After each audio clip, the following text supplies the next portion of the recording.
நான் மறுக்கலண்ணா. என்ன கேக்குற நீ? ஜிஎஸ்டி வந்து கேட்க சொன்னாங்களா? நான் மறுக்கலையே. நீங்க ஜிஎஸ்டி கேக்குறீங்களா? நான் டீடைலா எடுத்துறேன்.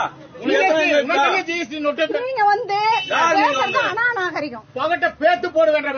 எப்படி நீங்க பேசலாம்?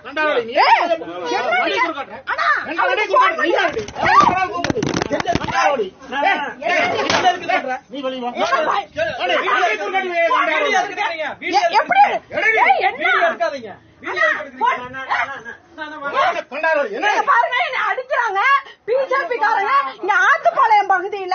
இங்க வந்து ஜிஎஸ்டி பத்தி கேட்டேன்னு சொல்லி என்னை கை வைக்கிறாங்க. இங்க பாருங்க, நீங்க பாருங்க. இது வந்து ஆனா நான் மறுச்சனா இங்க பாருங்க, ஆத்துப்பாளையம் பகுதியில நீங்க எடுத்தீங்க. யார் எடுத்தாங்க?